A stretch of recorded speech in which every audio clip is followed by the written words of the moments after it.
O Dual Channel é uma tecnologia que remonta à primeira década dos anos 2000 e a sua ideia consistia basicamente em aumentar a largura do barramento de interligação do processador com a memória RAM, garantindo maior velocidade para leitura e escrita de dados. Mas se você viveu aquela época, deve se lembrar que uma das recomendações principais era que as memórias deveriam ser iguais. E quando eu digo iguais, estou falando iguais mesmo. Inclusive, era solicitado que efetuasse a compra de memórias do mesmo lote. Mas será que isso continua assim ainda nos dias de hoje? E por que precisava ser assim naquela época? Eu sou o engenheiro Josias Martins da Bobsin P&D, mestre em microeletrônica, e vamos falar um pouquinho mais sobre Dual Channel logo após a vinheta.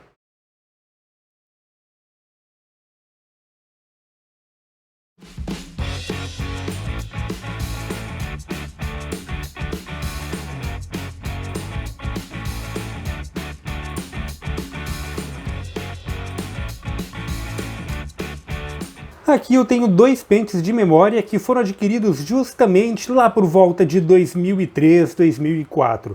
Esses pentes de memória foram equipados num computador Athlon XP que eu possuía naquela época e foram comprados justamente em pares, justamente para que nós pudéssemos habilitar o Dual Channel. Podemos observar que houve um cuidado na hora de efetuar a compra dessas memórias, pois elas possuíam a mesma marca e até mesmo a mesma numeração nos chips. Isto era necessário para que houvesse plena compatibilidade entre os módulos de memória e assim o Dual Channel fosse viável. Mas por que o Dual Channel daquela época exigia memórias tão parecidas para funcionar? Se você comprasse dois pentes de memória de marcas diferentes, mas com a mesma especificação, por exemplo, dois pentes de 512 MB DDR400 e colocasse em um computador Pentium 4 que suportasse Dual Channel, era bem provável que não iria operar em Dual Channel. Ele ia acabar configurando automaticamente o sistema em Single. E assim, se você tentasse forçar o Dual Channel, iria acabar tendo diversos problemas, inclusive várias telas azuis no seu Windows. Para compreendermos melhor o porquê desta limitação, precisamos primeiro analisar como o Dual Channel funciona. As memórias RAM que nós temos em computadores modernos são do tipo DDR, que efetuam duas transferências a cada ciclo de clock. Uma transferência vai ocorrer no clock negativo e a outra no ciclo positivo. Ou seja, no nível lógico baixo vai transferir um bit de dado e no nível lógico alto transfere outro bit de dado. Assim, a cada ciclo vai transferir 2 bits. E essas memórias são organizadas em pentes com barramentos de 64 bits. Então alguém pensou, bom, se eu tenho arranjamento de módulos para formar 64 bits em um pente, eu posso aumentar o meu barramento e utilizar dois pentes para ter um barramento de 128 bits, dobrando assim a largura de banda da minha memória. Da mesma forma que eu posso dobrar a espessura de um cano para aumentar a vazão de água, eu poderia fazer com a memória RAM, dobrando a largura do barramento. E aí começam os problemas. Se você colocar dois pentes de memória em barramentos de 64 bits operando em conjunto para formar um único barramento de 128 bits, será necessário que os dois pentes respondam exatamente na mesma velocidade. Isso significa que as latências das memórias precisam ser iguais. Ah, Josias, mas as memórias não são com a mesma especificação? Se você tem uma memória DDR de 400 MHz, não deveriam todas elas operar a 400 MHz e seguir os mesmos padrões de comunicação?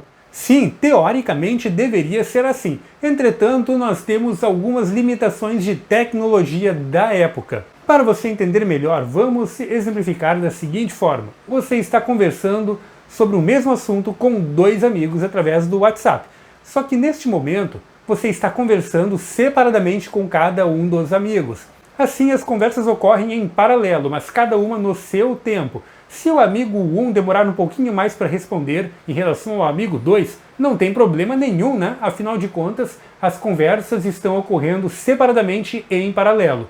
Você precisa efetuar a alternância entre as telas para ler o que cada amigo está falando e quem vai gerenciar isso é você. Aqui neste exemplo, obviamente, você é o controlador de memória e você só tem o acesso de forma separada a cada um dos amigos, precisando trocar a tela, da mesma forma que o controlador de memória vai fazer o acesso single channel em cada módulo de memória. Cada módulo acaba sendo acessado de forma separada e no seu tempo. Agora, se nós formos pensar no dual channel, seria o equivalente a você colocar os dois amigos em um mesmo grupo e começarem a conversar sobre um determinado assunto. Se um dos amigos ele dá bobeira e não vê o assunto, o que vai acontecer? Bom, vai acumular um monte de informações lá para cima e o cara vai ter que ler isso aí depois, daqui um pouquinho até perdeu o fio da meada e perdeu a conversa, né? No mundo real de WhatsApp isso não é problema, não vai dar uma tela azul no seu smartphone por causa disso. Agora, num computador não. O computador ele exige um mínimo de latência para que as coisas funcionem corretamente. E quando você coloca pente de memória 1 junto com pente de memória 2 no mesmo barramento, os dois precisam conversar exatamente na mesma velocidade. E aqui entra um fato muito interessante. As memórias são digitais? Sim, são digitais. A informação que está saindo ali está trabalhando com ciclos de clock em onda quadrada, níveis, pode ser TTL, pode ser CMOS, pode ser 1.8 volts. Ok, está bonitinho onda quadrada, mas na vida real não é bem assim. No momento em que o sinal saiu do pad da sua memória, ele passa para o domínio analógico. A NET que interliga o pad, a conexão do pente de memória com o CI que faz o controle, ele é analógico, ele é um fio, ele é um condutor. Ele possui uma resistência intrínseca, ele possui uma indutância e ele possui uma capacitância. Essas medidas, essas indutâncias e capacitâncias, vão fazer com que o sinal que está comutando bem ali na saída do seu pente de memória modifique de uma onda quadrada para algo um pouco mais misturado com uma senoide. Isto vai acabar fazendo com que o sinal tenha um certo atraso para o reconhecimento dos níveis. Ou seja, se eu pegar módulos de memória diferentes, de marcas diferentes, eles podem ter capacidades diferentes para conseguir manusear as cargas parasitas desta NET. É semelhante a um amplificador. Quando você projeta um amplificador, você vai projetar ele para uma carga específica. Por exemplo, um alto-falante de 8 ohms. Se você colocar um alto-falante de 6 ohms ou um alto-falante de 16 ohms, este amplificador vai ter perda de potência. E assim você vai ter distorções no seu sinal, correto? Se você pegar um pente de memória da marca X, ele vai ser projetado com um buffer de saída com a capacidade para drivear uma determinada capacitância. Se essa capacitância se altera, o seu sinal poderá ter uma pequena defasagem, ele poderá ter uma pequena distorção. Assim, os níveis lógicos podem ter um certo atraso para serem reconhecidos. E se eu colocar dois pentes de memória diferentes, eu posso ter capacidades diferentes de lidar com estas cargas parasitas das linhas de interconexões.